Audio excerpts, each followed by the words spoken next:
Hi, and welcome back to Odoo. Since I'm becoming more used to manufacturing processes, I would like to enhance the flow of information inside of my company. Stealthy Wood is destined to grow, so I want to be sure I establish a good communication process for my future teams. To do so, I will use Odoo's ECO feature, or rather, Engineering Change Order feature. When my company will be big enough to have new employees, this part of the process will be the responsibility of the manufacturing engineering team. But for now, I'll do it myself. An ECO is a document that outlines the proposed changes to the product or parts that would be affected by the change. In other words, it's a central information hub for everyone associated with a given product. I will set one up because it will be useful in the future and will serve as a process to streamline product development and help me improve my products. Of course, everyone can have their own ECO type, and it's possible to have several for one company, but in my case, I will only have one because I would like to simply change my table legs to some that are more durable. Here's what I imagine for my ECO process, with two possibilities to reject or rework the improvement and a couple of moments where it can be approved or not. So let's see how this looks in my Odoo database. All right, here I am on my database for my company, Stealthy Wood. Let's go ahead and jump into our PLM application, then go to Configuration, ECO Types, and create a new one by clicking on the Create button. So of course I need a name. I'm going to call this Table Revision. I can even add an email alias if I would like to. I don't need one for my business, but just know that you do have that option right there for you. So let's go ahead and save this. And then we're going to go to our overview. So here we're going to see all of our ECO types. So I've only created the one, so that's all I see. But if you have multiple, you'll see all of them right here. So let's go ahead and enter this ECO type that I just created and add some columns. All right, so the first one I'll call new, and then I'll say in progress, validated, effective, and finally rejected. Okay, because of course I also want to keep track of all of the proposed changes that I have rejected as well. However, I don't need to see that all the time, so I'm simply going to click on the little settings icon and fold this in the view. All right, so it makes things look just a little bit neater.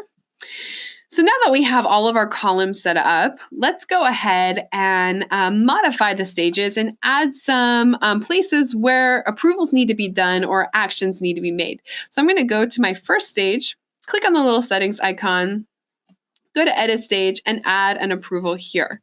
So I'm going to say acknowledge demand, which needs to be done by the admin. And I can even add an approval type. So I can say that it's optional. I can say it's required, or perhaps this is only for comments. So I'm going to select that comments only type and go ahead and save this. And then we can move to the next stage in progress, edit this one as well. I'm just going to say here we need to have a simple approval, which of course needs to be done by our admin. And this time it is required before it can move on to the next stage. So let's save this. Then we'll go to our validated stage. We're going to say that the final approval will be done here by our admin, and it is also required.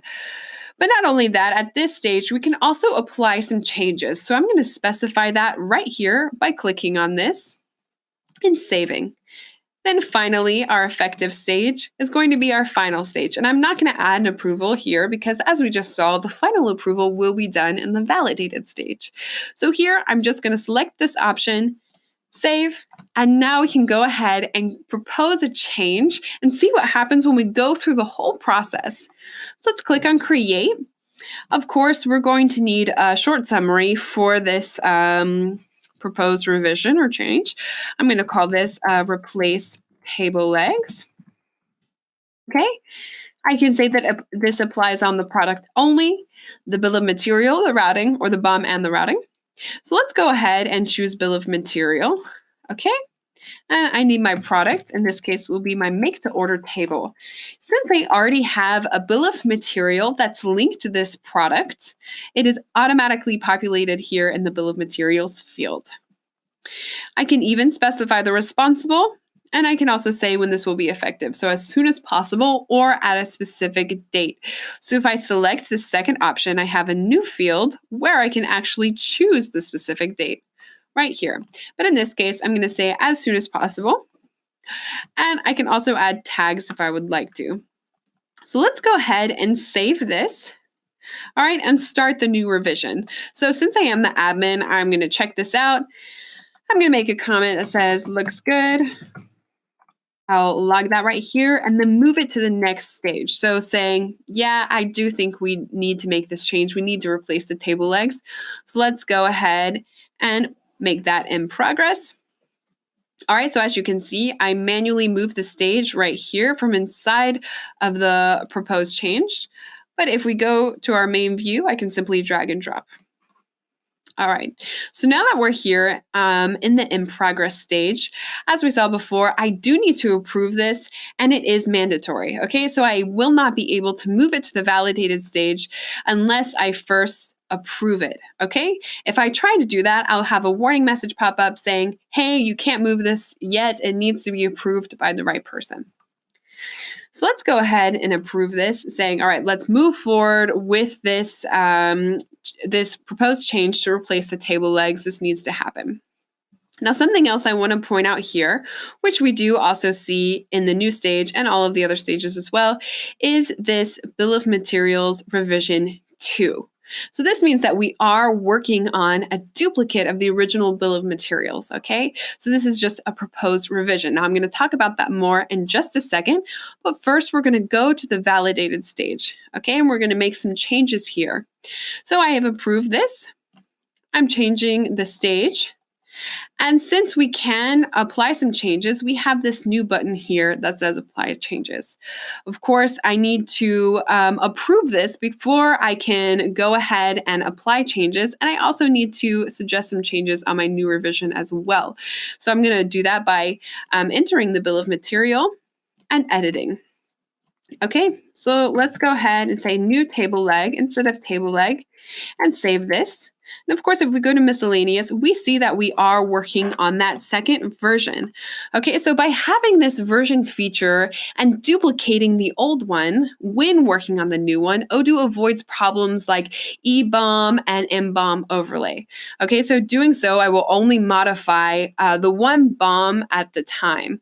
Okay, so this avoids manufacturing operators from juggling several different BOMs at the same time. And I think Odoo is the only software that has this feature, this possibility. So that's really cool. So let's go ahead and go back a step, okay, because we did make that proposed change, as we see right here, the new table leg. And I can go ahead and approve this since I am the admin. And then we can apply the changes to the whole process. So I can say that this is the BOM that we're now going to use. So once I click on that button, we will see the change go from validated to the final stage of effective. So I'm going to click on that button right here, and it automatically changes the stage. So let's go back. We see that change right here. So now if we go to our manufacturing application and then go to that bill of materials, so go to our MTO, it automatically applies here as well. So how convenient is that? It makes the whole process really simple if we need to make some revisions or changes to an already existing bill of material, product, or route. And that's all for this video. Thank you for watching.